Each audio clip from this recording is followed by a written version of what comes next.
یہ دریافت فرمایا ہے کہ وہ رسائل جو ہر مہینے پڑھے جا سکیں، رسائل تو بکثرت نکلتے ہیں۔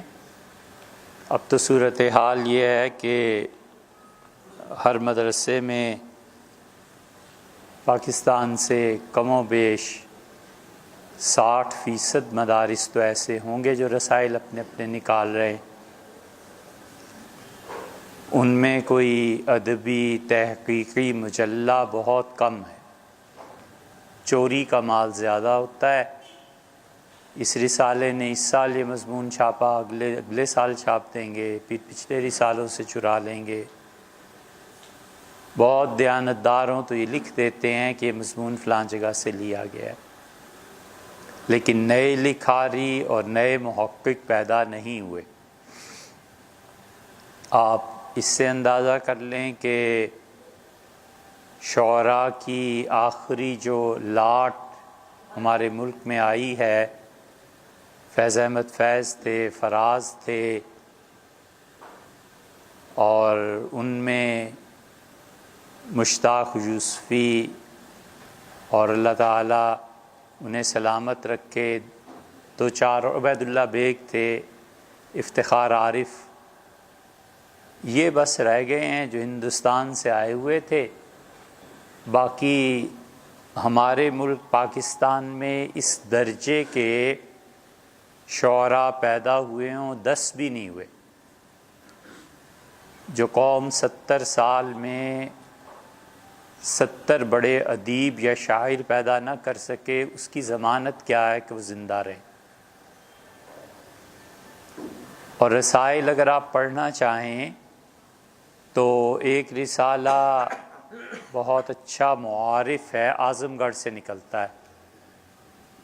اللہ ہی جانتا ہے کہ 7 سمے میں شبلی نے اس کی بنیاد رکھی تھی۔ وہ رسالہ اب تک چل رہا ہے، اور معارف ایسا رسالہ ہے جس نے اپنا سٹینڈرڈ ابھی تک زیادہ گرنے نہیں دیا۔ علامہ اقبال نے لکھا، ایک مرتبہ انہیں رسالہ نہیں ملا تو علامہ نے لکھا کہ بر صغیر میں ایک ہی تو رسالہ ہے جو پڑھنے کے قابل ہے، اور وہ بھی نہ پہنچا۔ شبلی نعمانی کے بعد سید سلیمان ندوی ہوئے، پھر عمیر صدیق ہوئے، معین الدین ندوی ہوئے، وغیرہ وغیرہ، یہ حضرات اسے سنبھالے ہوئے ہیں۔ تو معارف اعظم گڑھ کا وہ پڑھنا چاہیے۔ ایسے ہی ایک اور رسالہ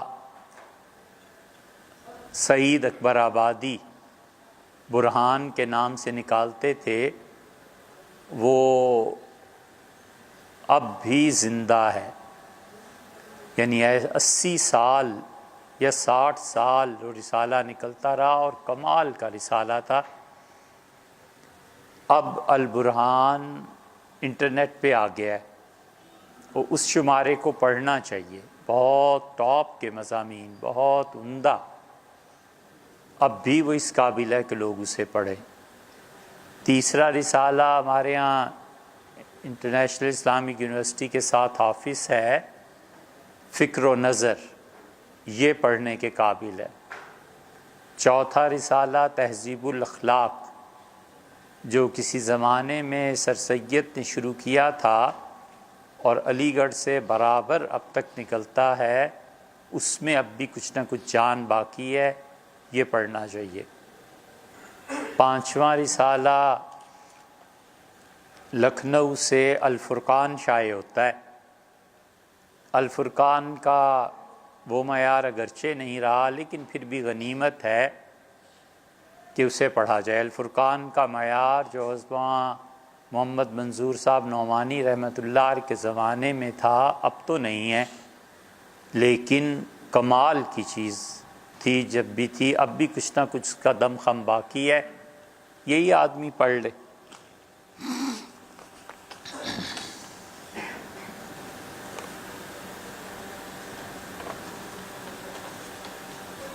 دیوبند سے نہیں آتا کوئی؟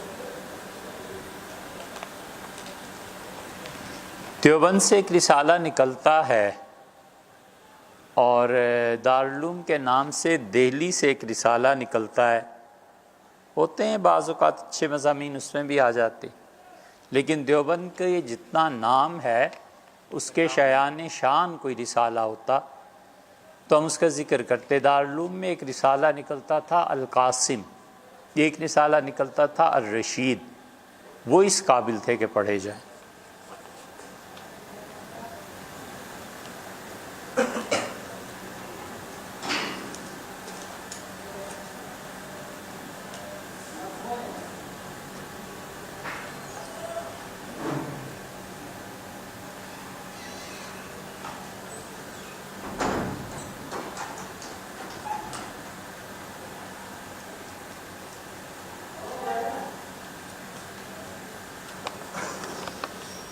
یہ جو آپ نے سید علی میمون رحمۃ اللہ علیہ کا قصہ لکھا ہے کہ ان کے شیخ نے انہیں سب چیزوں سے روک دیا، فتویٰ دینے سے بھی اور قرآن پاک کی تلاوت سے بھی، اصل میں اس مسئلے پر بحث کی ہے حضرت مجدد الفسانی رحمۃ اللہ علیہ نے اپنے مکتوبات شریف میں، اور حضرت رحمۃ اللہ علیہ کا خیال یہ ہے کہ آدمی کو کثرت ذکر اور اللہ اللہ کرنے سے پہلے اپنی نیت کی اصلاح کرنی چاہیے۔ کوئی آدمی نفل پڑھتا ہے، کوئی ذکر اذکار کرتا ہے، تو اب اس پر کیا اثرات مرتب ہوں گے؟ اگر اس انسان کی نیت درست نہیں ہے تو کیا ہوگا؟ اور ذکر کے غلبے کی وجہ سے جو چیزیں خواب، کشف وغیرہ ایسی چیزیں آتی ہیں، اس کا کیا ہوگا؟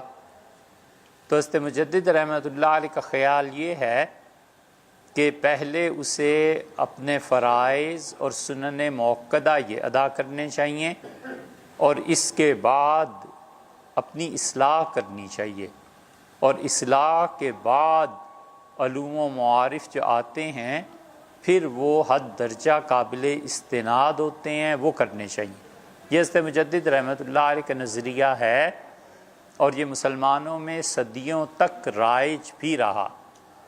لیکن اب جو مذہب سے دوری ہو گئی ہے اور دین سے ہی دوری ہو گئی ہے، دین کوئی ایسی چیز رہی نہیں کہ اس سے اعتنا بڑھتا جائے، چنانچہ لوگ اپنی عمر کا آدھا حصہ 40 سال کے ہو جاتے ہیں اور انہیں وضو کرنا نہیں آتا، نماز پڑھنی نہیں آتی، تو اور غسل کرنا نہیں آتا، اس کے فرائض نہیں آتے، تو اب کون یہ سمجھائے کہ بھیا پہلے آپ نماز روزہ سیکھیں، پھر آپ کہیں اصلاح کرائیں اور بیعت ہوں اور یہ چیزیں۔ تو اب بہت سے اہل علم کا خیال یہ ہے کہ دین کے جس شعبے میں جو جتنا لگا ہوا ہے اسے اور زیادہ بڑھا دینا چاہیے۔ ان شرائط اور قیودات پر اترنے کے لیے لوگ خود ہی تیار نہیں ہیں، تو کیا کریں؟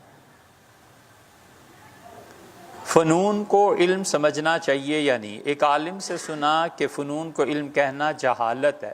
ہوں گے بھائی جو عالم دین کہتے ہوں گے، خود وہ بھی عالم تھے یا نہیں تھے، اس کو کون پرکھے؟ اس کو پرکھنا بھی تو ایک بات ہے نا۔ ہر آدمی جس سے پگڑی باندھ دی اور داڑھی رکھ لی اور کوئی بات کہہ دی تو اس قابل تھوڑا ہی ہے کہ اس سے استناد کیا جائے۔ علم اللہ کی کتاب میں، علم حضور صلی اللہ علیہ وسلم کی سنت میں، اور وہ جو دور تھا اس سے سند لی جا سکتی ہے۔ یہ علم کا کوئی معیار نہیں ہے کہ فلاں عالم دین نے چونکہ کہہ دیا لہٰذا خود وہ عالم دین، اس کا علم بھی کتاب و سنت پہ پرکھا جائے گا نا۔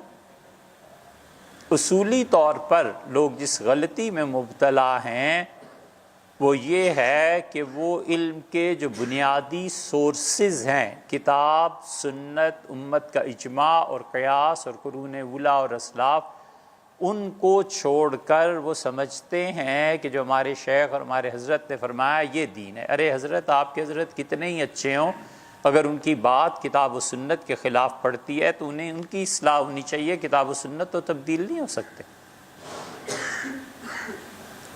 یہ غلطی ہے، اس حد تک غلطی ہے کہ معاذ اللہ اپنے مشائخ کے طور طریقے کو کہتے ہیں کہ ہمارے حضرت کی سنت یہ ہے، حالانکہ سنت کا لفظ رسول اللہ صلی اللہ علیہ وسلم کے لیے خاص ہو چکا۔ یہ کہنا جہالت نہیں تو اور کیا ہے؟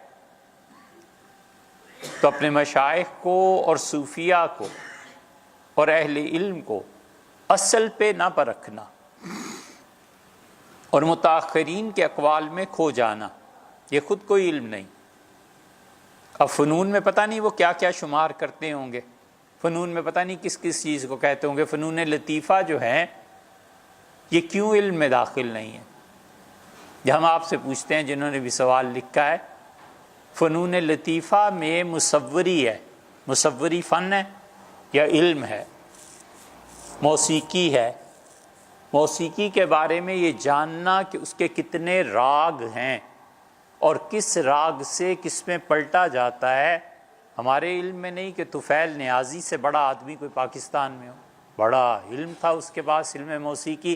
اب کل کو آپ فنون میں ڈال دیجئے علم موسیقی کو۔ شاعری علم ہے یا نہیں؟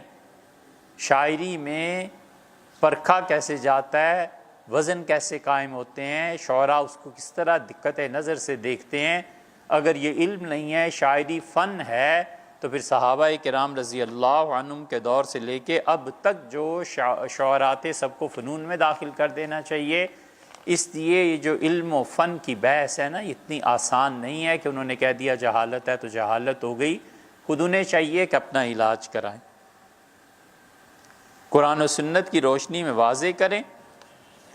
طب ہے، حضور صلی اللہ علیہ وسلم طب پہ کیوں زور دیتے تھے؟ سوچنے کی بات ہے نا۔ میڈیکل اگر ایک علم نہیں ہے، فن ہے، تو حضور صلی اللہ علیہ وسلم نے کیوں لوگوں کو کہا کہ اس کو سیکھیں اور اتنی زیادہ تلقین کی علم طب کو سیکھنے کی کہ ام المومنین حضرت عائشہ رضی اللہ عنہ تک نے سیکھا، ام سلمہ رضی اللہ عنہ نے سیکھا، حفصہ رضی اللہ عنہ کو کچھ آتا تھا انہوں نے سیکھا، ان کے والد سیدنا عمر رضی اللہ عنہ تو اس معاملے میں رسول اللہ صلی اللہ علیہ وسلم سے بھی زیادہ شدت سے زور دیتے تھے۔ انہیں پتہ چل جاتا تھا کہ مدینہ منورہ میں کوئی طبیب آ گیا ہے تو سیدنا عمر رضی اللہ عنہ سرکاری طور پہ پابندی لگا دیتے تھے اور کہتے تھے جب تک اپنا پورا علم ہمارے بچوں کو نہ سکھا دو یہاں سے جانے کی اجازت نہیں۔ تو میڈیکل جو ہے یہ علمی تو ہے، اس کو کہاں لے جانا ہے؟ اس کو بھی فنون میں داخل کرنا ہے۔ کتاب و سنت کی روشنی تو یہ ہے۔ قرآن بار بار جن اقوام کی تباہی کا ذکر کرتا ہے ان میں آپ غور کریں، اور سلیمان علیہ السلام کے زمانے میں جن چیزوں کا ذکر کرتا ہے اس پر غور کریں، یہ سب کیا ہے؟ قرآن کہتا ہے وَتَمَاثِيلَ وَجِفَانٍ كَالْجَوَابِ وَقُدُورِ الرَّاسِيَاتِ، اور بڑے بڑے انہوں نے محلات تعمیر کیے، بڑی بڑی دیگیں بنائیں، بھٹیاں لگائیں۔ قرآن جن بھٹیوں کا ذکر کر رہا ہے، قرآن جب نازل ہوا ہے دنیا میں کوئی ثابت نہیں کر سکتا تھا کہ حضرت سلیمان علیہ السلام نے بھٹیاں کبھی لگائی تھی۔ بھٹی پہ دھات کو پگھلایا جاتا ہے، سونا ہے، چاندی ہے، رانگ ہے، لوہا ہے، تانبا ہے، یہ سب چیزیں پگھلا کر زیورات اور مختلف چیزیں بنائی جاتی ہیں، وتماثیل۔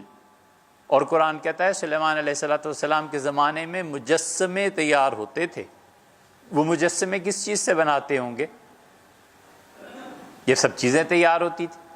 یہ تو اب کھدائیاں ہوئی ہیں جب شام میں اور مختلف علاقوں میں، تو پتہ چلا کہ حضرت سلیمان علیہ السلام نے سمندروں کے کنارے بھٹیاں لگائی تھیں، کیونکہ سمندروں کے کناروں میں تو ہوا چلتی رہتی ہے، تو ہوا کے لیے لوگ رکھنے کی ضرورت پیش نہ آئے، وہ ہوائیں چلتی تھیں اور بھٹیاں خود بخود دہکتی تھیں اور اس پہ دھاتیں پگھلتی تھیں، اور دھاتوں سے برتن، بت، اس قسم کی چیزیں بنائی جاتی تھی۔ بت جو ہوتے تھے ان کی پرستش نہیں ہوتی تھی، وہ تماثیل جو قرآن کہتا ہے وہ بڑے بڑے سٹیچوز بنائے جاتے تھے، ان کی شریعت میں جائز تھا، انہوں نے بنائے۔ قرآن ان کی کیوں تعریف کرتا ہے؟ یہ فنونی ہے نا سارے، اور کیسے ہے؟ سوچا جائے اس میں بھی علم ہے۔ کوئی آدمی گھر نہیں بنا سکتا جب تک کہ اسے جیومیٹری کا علم نہ ہو، اسے نہیں پتا کہ کس اینگل پہ سیڑھی رکھنی ہے، وہ طے نہیں کرے گا کہ کس اینگل پہ کمرے بنانے ہیں، اسے پتہ نہیں ہوگا کہ کہاں سے سورج کی روشنی آئے گی اور نہیں آئے گی، ہوا کدھر سے چلے گی اور کدھر سے نہیں چلے گی۔ یہ ساری چیزیں قرآن تو اس کو علم ہی قرار دیتا ہے کہ اللہ نے انہیں اتنا علم دیا تھا کہ تنحتون الجبال، وہ پہاڑوں کو تراشتے تھے، پہاڑ پورا یہ کھڑا ہے، مارگلا کا پہاڑ ہے مثلاً، اور ایک آدمی آتا ہے اور کہتا ہے انجینئر سے کہ یہاں پہ ایک محل بنا دو، اور وہ کہتے ہیں کہ 12x12 15x15 کا یہ پتھر اندر سے نکال دیا جائے تو ایک کمرہ بن جائے گا، اس کمرے کے اندر سے اس اینگل پہ رکھ کے 4x4 کی آپ سیڑھی نکال سکتے ہیں، اس طرح سے کر سکتے ہیں، تو پتھروں کی کھدائی، پتھر نکالنے کے بعد جو خلا باقی رہے گا وہ خلا کمرہ بن جائے گا، وہ کھانے کی جگہ بن جائے گی، بیٹھنے کی جگہ بن جائے گی۔ یہ علم نہیں ہے تو اور کیا ہے؟ اللہ اس کو احسانات میں ذکر کرتا ہے کہ ہم نے ان قوموں پہ اتنے احسانات کیے کہ انہوں نے اس علم کی بنا پر اتنی چیزیں بنائیں، لیکن ہمارے ساتھ شرک میں ہو گئے اور تکبر میں مبتلا ہو گئے۔ کبر، تکبر کی کوئی بیٹی، کوئی بیماری ایسی نہیں ہے جو شرک سے جا کر نہ ملتی۔ اللہ کا عذاب آیا۔ یہ جساس جیسے فقیہ نے حدیث نقل کی ہے، حضور صلی اللہ علیہ وسلم نے فرمایا، اللہ کہتا ہے کہ امرو بلادی، ہاؤسنگ سکیمز بناؤ، بڑے بڑے شہر آباد کرو، امرو فیہا عبادی، اور میرے بندوں کو ان میں بساؤ۔ یہ گھروں کی تعمیر کرنا، لوگوں کے لیے کرائے کے مکانات مہیا کرنا، اپنا گھر بنانا، خود اپنی اولاد کے لیے گھر بنانا، یہ سارے کا سارا حدیث میں جو آیا ہے، تو یہ کیا ہے؟ یہ علوم نہیں ہے۔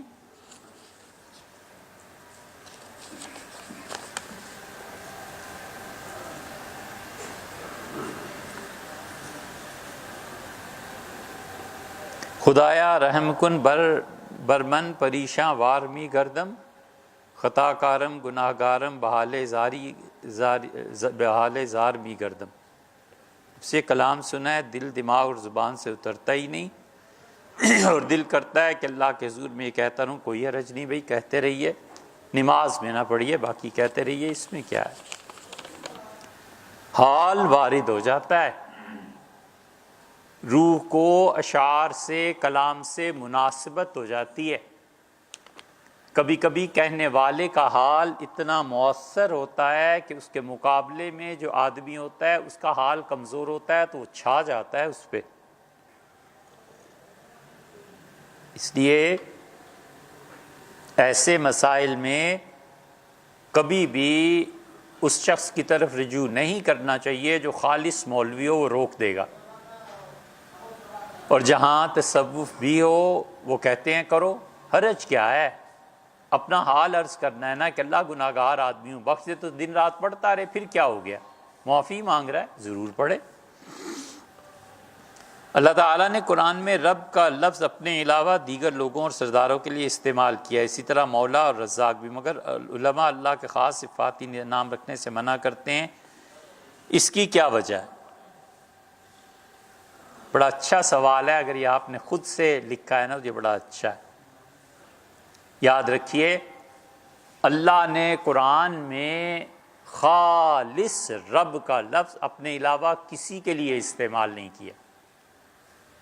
آپ کے مسئلے کی جو بنیاد ہے نا کہ قرآن میں رب کا لفظ اللہ تعالیٰ نے اپنے علاوہ دیگر لوگوں یا سرداروں کے لیے استعمال کیا ہے، نہیں ہے ایسے۔ رب کا لفظ اللہ نے خالص اپنے لیے ہی استعمال کیا ہے۔ پورے قرآن میں رب کا لفظ جہاں سرداروں اور کسی کے لیے استعمال کیا ہے اس کے ساتھ اضافت ہے۔ آپ نے غور نہیں فرمایا؟ عَصَىٰ رَبَّهُ إِن طَلَّقَكُنَّ، نہ یہ آیت تو نہیں۔ آپ ارباب من دون اللہ، کیا بہت سے خدا، بہت سے رب۔ اللہ تعالیٰ نے رب کا لفظ اضافت کے ساتھ استعمال کیا ہے۔ سورہ یوسف میں ہے، جب اس نے اپنے رب کو دیکھا، اپنا رب، اپنا اضافت ہو گئی نا، اپنا رب سے مراد اپنے سردار کو، اپنے آقا کو۔ تو قرآن کبھی بھی رب کا لفظ اللہ کے علاوہ کسی کے لیے استعمال نہیں کرتا، کرتا ہے تو اضافت لاتا ہے، اس کا پروردگار۔ جیسے خدا کا لفظ علامہ اقبال نے کیا خوبصورت استعمال کیا ہے، دیکھ خدایا یہ زمیں تیری نہیں، تیری نہیں، تیرے آبا کی نہیں، تیری نہیں، تیری نہیں۔ دیکھ خدا کس کو کہتے ہیں فارسی میں؟ دیکھ خدا کہتے ہیں زمیندار کو، جاگیردار کو۔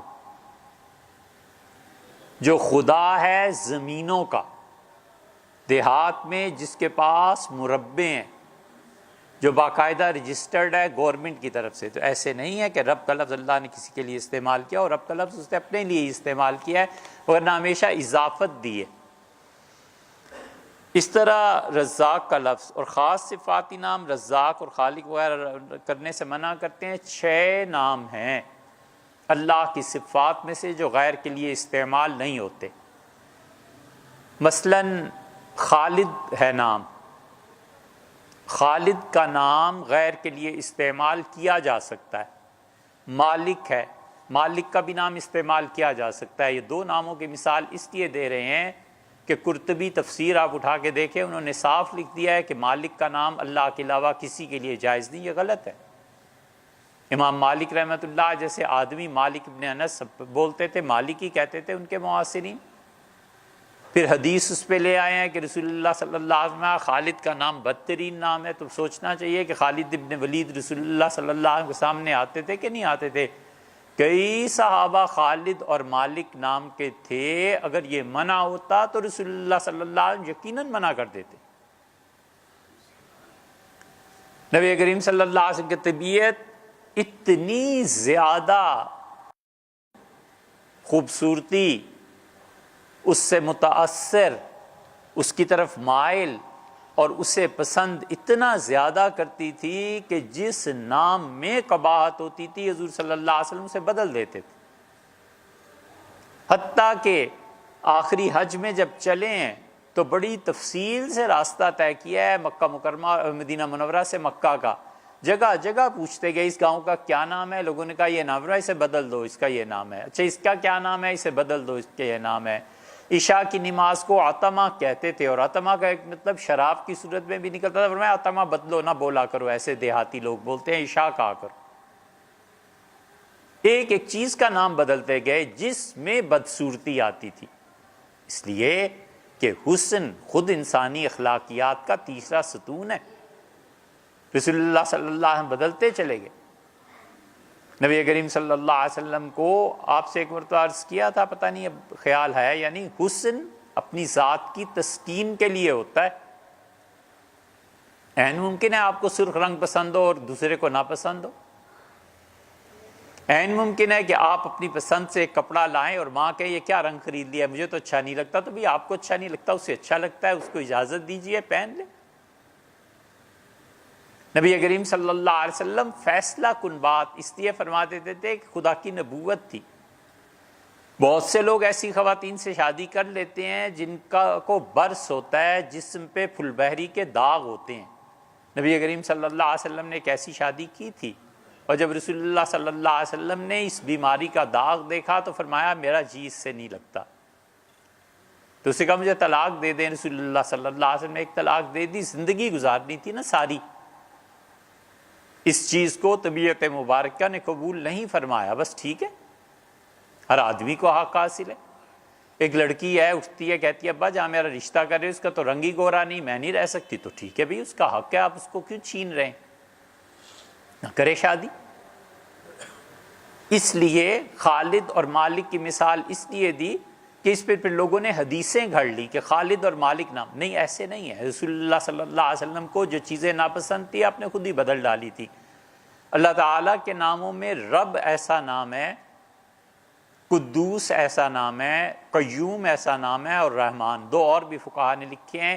یہ 6 نام ایسے ہیں جو دوسرے کے لیے نہیں کیے جا سکتے. یہ کہنا کہ رحمان صاحب نے کہا رحمان صاحب آئے تھے غلط بات ہے. یہ ایسی ہے جیسے کوئی کہے اللہ آئے تھے اور اللہ صاحب نے یہ کہا اور اللہ صاحب مسجد کے امام ہے معاذ اللہ.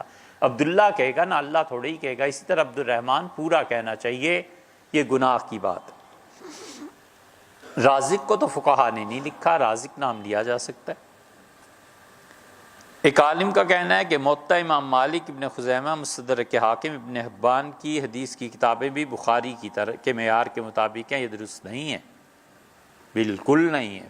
یہ غلط بات ہے. جس نے بھی کہا ہے انہیں چاہیے کہ 2-4 دن پڑھیں تاکہ انہیں بات کرنے سے پہلے اللہ کے سامنے جواب دینے کا احساس ہو. یہ مستدرک حاکم جو ہے نا، حاکم رحمۃ اللہ علیہ بہت بڑے محدث تھے اور حاکم کا بڑے ہونے میں شبہ نہیں ہے.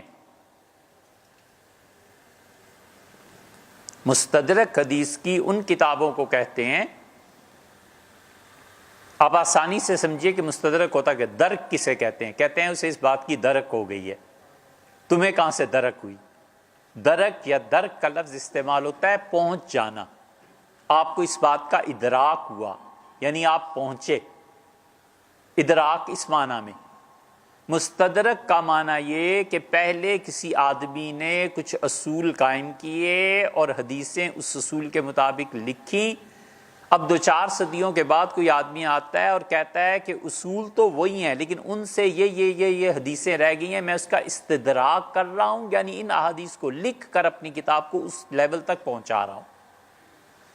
حاکم رحمۃ اللہ علیہ اتنے بڑے آدمی تھے کہ حاکم کے جسم پہ بیماری ہو گئی اور جگہ جگہ جسم بھر گیا پیپ سے۔ وہ ہفتے میں 1 مرتبہ درس دیا کرتے تھے، تو ان کے درس میں خواتین بھی آتی تھیں، علم کا زمانہ تھا نا، بڑا علم تھا مسلمانوں، تو حاکم نے پردہ کر لیا تھا کیونکہ رستی رہتی تھی پیپ، تو وہ کہتے تھے برا لگتا ہے، میں حدیث تو پڑھا دیتا ہوں تمہیں لیکن جو دیکھے گا مجھے اس کو گھن آئے گی۔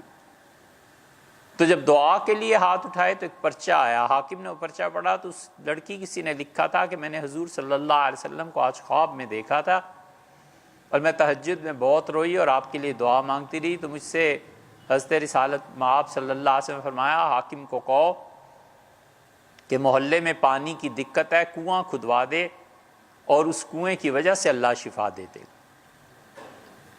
تو حاکم نے دعا کی اور حاکم اپنے محلے میں چلے گئے، ایک جگہ خالی تھی، ان کا کنواں کھودو۔ تو کنویں والے آئے اور جتنا جتنا پانی لوگ نکالتے رہے اتنا اتنا حاکم کا جسم خشک ہوتا چلا گیا، حتیٰ کہ بالکل ٹھیک ہو گئے۔ صاحب کرامت آدمی تھے، لیکن حاکم نے جو مستدرک لکھی ہے رحمہ اللہ، پوری عزت کے باوجود ان کا دعویٰ یہ ہے کہ میری ذکر کردہ احادیث بخاری اور مسلم کی شرط پہ پہنچتی ہیں، ان شرائط کو پورا کرتی ہیں، ہرگز ایسے نہیں، بالکل ایسے نہیں ہے۔ حاکم نے کتنی احادیث، اسی لیے ہم کہتے ہیں حاکم کی مستدرک پڑھنا کسی شخص کے لیے جائز ہی نہیں ہے جب تک کہ اس کے ساتھ امام ذہبی رحمۃ اللہ علیہ کا تبصرہ نہ دیکھ لے۔ ذہبی ہر حدیث پہ تقریباً تبصرہ کرتے ہیں، ذہبی کہتے ہیں یہ شرط کے مطابق ہے، یہ نہیں ہے، یہ ہے، یہ نہیں ہے، یہ ہے، یہ نہیں ہے۔ ذہبی اتنے بڑے آدمی تھے کہ حافظ ابن حجر اسقلانی رحمۃ اللہ علیہ کسی نے کہا کہ اب پہلی مرتبہ جب گئے تھے حرم شریف تو زمزم پیتے ہوئے کیا دعا مانگی تھی؟ تو وہ ہنسے اور انہوں نے کہا میں نے اللہ سے دعا مانگی تھی کہ اللہ مجھے بھی اتنا ہی علم دے دیں جتنا ذہبی کو دیا تھا۔ پھر اسے پوچھا ابن حجر اتنا علم ملا؟ کہنے لگے 20 سال پہلے اس مقام پہ پہنچ گیا تھا۔ یہ ذہبی کوئی معمولی آدمی نہیں تھا، کیا بتائیں ذہبی کتنے بڑے آدمی تھے۔ ذہبی رحمۃ اللہ علیہ نے مستدرک کی ایک ایک حدیث کو ایک جگہ پہنچ کے انہوں نے لکھا ہے، اس کو کہتے ہیں مجھے نہیں پتا تھا کہ مستدرک کی جہالت اتنی ہو گئی ہے کہ یہ بخاری اور مسلم کی روایت کا ذکر کرتا ہے، بڑے غصے میں لکھا ہے اور یہ حدیث بالکل اس معیار پہ پوری نہیں اترتی۔ حاکم رحمۃ اللہ علیہ نے یہ اس لیے اتنی لمبی بات کر رہے ہیں کہ بعض احادیث ایسی لکھ دی ہیں جو اہل تشیع کی روایات ہیں اور حاکم نے لکھ دی ہیں، اس وجہ سے حاکم پہ یہ الزام لگا ہے کہ حاکم اہل تشیع میں سے ہیں، حالانکہ ایسی بات نہیں ہے۔ حاکم رحمۃ اللہ بڑے اچھے آدمی تھے مگر ان کی احادیث بالکل اس قابل نہیں ہے کہ ذکر کی جائیں۔ کہاں بخاری اور مسلم، یہ کون کہتا ہے؟ عالم کہاں سے ہوئے جو یہ کہتے ہیں؟ رہ گئے ابن خزیمہ نے بھی ایسے کیا۔ پڑھو یار حدیث کو، ابن خزیمہ، حضور صلی اللہ علیہ وسلم کا معاملہ بڑا نازک ہے، نبی کریم صلی اللہ علیہ وسلم پہ ایک حرف جھوٹ بولنا کفر ہے۔ حضور صلی اللہ علیہ وسلم کسی نے آ کے کہہ دیا تھا کہ اللہ کے رسول آپ نے یہ کہا، آپ نے کہا میں نے کب کہا؟ اس نے کہا فلاں آدمی یہ کہتا ہے، آپ نے کہا اسے قتل کر دو۔ کیوں قتل کا حکم دیا تھا؟ اس لیے کہ نبی کریم صلی اللہ علیہ وسلم جانتے تھے کہ میرا کہا ہوا جملہ اور قرآن کی آیت ان دونوں سے قانون بنے گا، امت کہیں گمراہ ہو گئی تو پھر کیا ہوگا؟ موطا امام مالک ہے، موطا امام مالک کے تو کیا کہنے، امام مالک رحمۃ اللہ تو اپنی بعض روایات میں بخاری سے زیادہ سخت ہیں۔ ابن حبان میں بھی ایسی احادیث ہیں جو قابل اعتراض ہے، بالکل یہ ٹھیک نہیں ہے کہ ان کی کتابیں بخاری کے معیار پہ پوری اترتی۔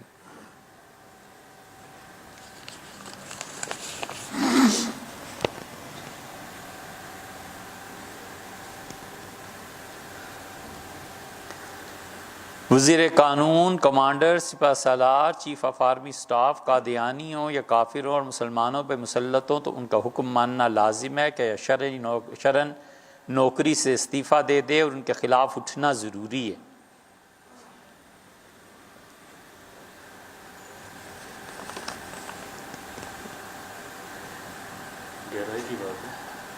ایسے سوالوں کا جواب ہم نہیں دے سکتے، وجہ اس کی یہ ہے کہ لوگوں کا ذہن اس سطح کا نہیں ہے کہ وہ ہمارے جواب کو سمجھ سکے۔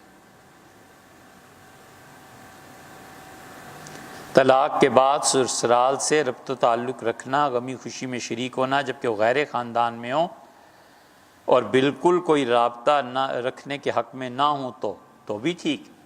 طلاق کے بعد بھی ان لوگوں سے تعلق قائم رکھنا چاہیے۔ اللہ نے کہا جب تم اپنی بیوی کو طلاق دے دو اور وہ فارغ ہو جائے تو اس کے بعد وَلَا تَنْسَوُا الْفَضْلَ بَيْنَكُمْ، لوگوں ایک دوسرے کے ساتھ نیکی کرنا، ان کی خوشی میں شریک ہونا، غم میں شریک ہونا، جنازے میں شرکت کرنا۔ اتنا بڑا مسئلہ آخر کیا ہے طلاق دینے کا کہ ہمیشہ ہمیشہ کے لیے انقطاع ہو جائے؟ یہ دین اور شریعت نہیں ہے، یہ لوگوں کی اپنی تنگ نظری ہے، یہ لوگوں کے اپنے تعصبات ہیں، یہ لوگوں کی اپنی جہالتیں ہیں۔ لوگوں کو اگر خدا کے دین پہ عمل کا ہوتا تو حضور اقدس صلی اللہ علیہ وسلم جن لڑکیوں کو طلاق ہو گئی تھی ان کو بھی ہدایہ اور تحائف بھجواتے تھے۔ اگر اسلام پہ عمل کرنا ہے نا تو اسلام نے کسی ایسی چیز کو نہیں کہا کہ ایک دن تو پہلے وہ داماد صاحب آسمان پہ بٹھائے جانے کے قابل تھے اور چونکہ اس نے بیٹی کو طلاق دے دی تھی لہٰذا اب تو وہ فرعون اور دجال سے بھی بدتر ہو گیا۔ یہ سب اپنی ذہنی تنگ نظری کی چیزیں ہیں جو ہمارے معاشرے میں رواج پا گئی۔ سیدنا عمر رضی اللہ عنہ کی سیرت آپ اٹھا کر دیکھ لیں، سیدنا عمر رضی اللہ عنہ نے طلاق بھی دی، پھر اس کے بعد وہ جو بچہ تھا اس کو بھی لے آئے، حضرت ابوبکر رضی اللہ عنہ واپس کرا دیا۔ سیدنا عمر رضی اللہ عنہ کا ایک جگہ رشتہ ہو گیا تھا، شادی ہو گئی تھی، بیٹا ہو گیا تھا عاصم بن عمر، تو عاصم بن عمر کی والدہ اس پہ اصرار کرتی تھی کہ بیٹا میرے پاس رہے گا۔ سیدنا عمر رضی اللہ عنہ گئے، بچہ کھیل رہا تھا، گھوڑے پہ بٹھایا اور اپنے گھر لے آئے۔ وہ سیدھی حضرت ابوبکر رضی اللہ عنہ کے پاس چلی گئی اور کہا یہ کیا طریقہ ہے، عمر کو کہیں میرا بیٹا واپس کرے، حضرت ابوبکر رضی اللہ عنہ واپس کروا دیا۔ یہ طلاق ایسا بڑا مسئلہ نہیں تھا جتنا بر صغیر میں لوگوں نے کر دیا۔ کتنی ہی مثالیں ایسی ہیں جن میں اکابر صحابہ کرام رضی اللہ عنہ طلاقیں دیں، بس ٹھیک ہے، پھر بھی رہتے رہے، پھر بھی ملتے رہے کہ ٹھیک ہے یار ایک خاندان میں واقعہ تھا، ہو گیا، اس سے اور جگہ شادی کر لی، میں نے اور جگہ شادی کر لی، اس میں کیا مسئلہ ہے؟ یہ سب ہمارے تعصبات ہیں اور ہماری جہالتیں۔ اللہ تو یہ کہتا ہے وَلَا تَنْسَوُا الْفَضْلَ بَيْنَكُمْ، آپس میں ایک دوسرے کے ساتھ نیکی کرنا پھر بھی نہ بھولنا۔ حضور اقدس صلی اللہ علیہ وسلم نے ایک جگہ شادی کی تھی اور نبی کریم صلی اللہ علیہ وسلم نے کسی وجہ سے طلاق دے دی تھی، اس خاتون کی طرف سے مطالبہ تھا، حضور صلی اللہ علیہ وسلم نے کیا کیا؟ حضور اقدس صلی اللہ علیہ وسلم تشریف لائے، حضرت انس رضی اللہ عنہ کہتے ہیں مجھ سے کہا کہ بی بی کے ساتھ اچھا سلوک کرنا ہے، ان کو بہترین کپڑے دو، اور حضرت انس رضی اللہ عنہ کہتے ہیں میں بازار گیا اور بہترین کپڑے خریدے اور ان کو دیے اور وہ بڑی خوشی سے اپنے گھر چلی گئی، اس میں کیا بات ہے؟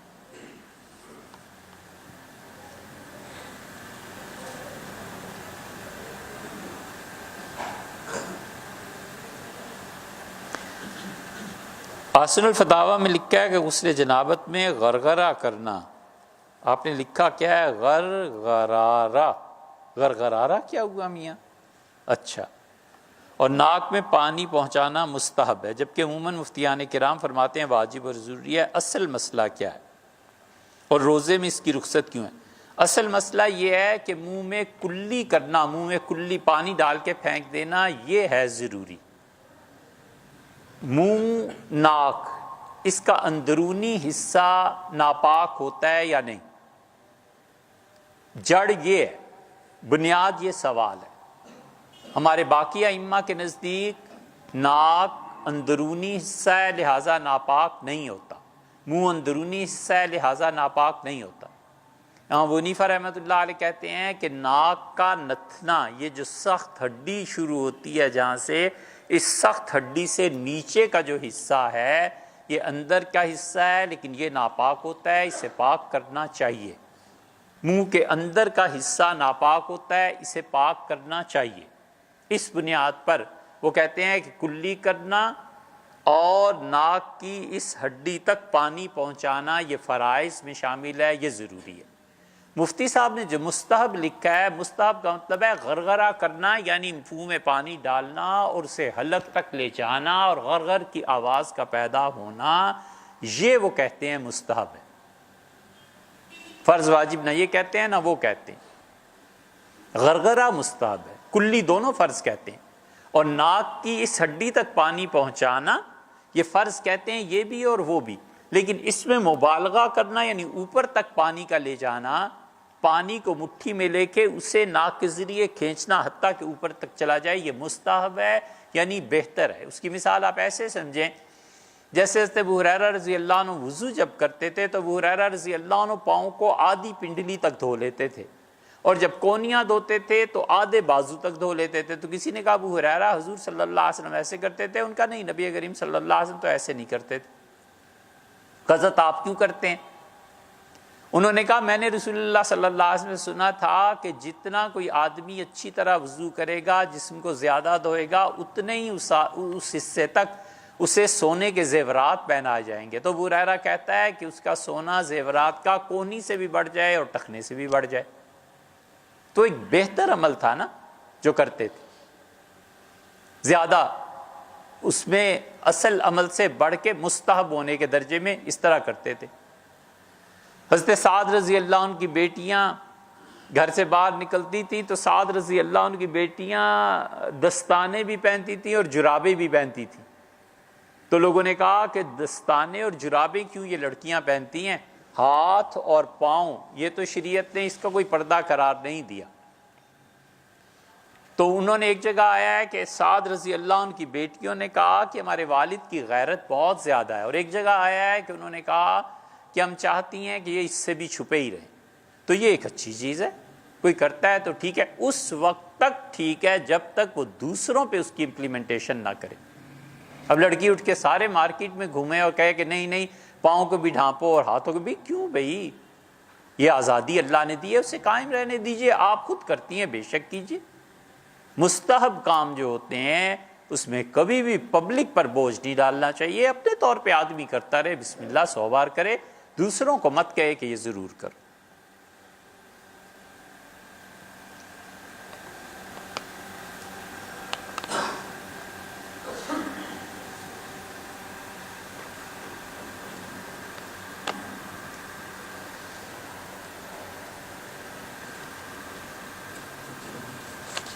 اور یہ جو آپ کا آخری سوال ہے نا کہ حضور اقدس صلی اللہ علیہ وسلم نے تھوک اور ناک کا ریشہ اور ان سب چیزوں کو برابر قرار دیا، اور صاحب ہدایہ یہ کہتے ہیں، انشاءاللہ آئندہ آپ سے عرض کرتے ہیں۔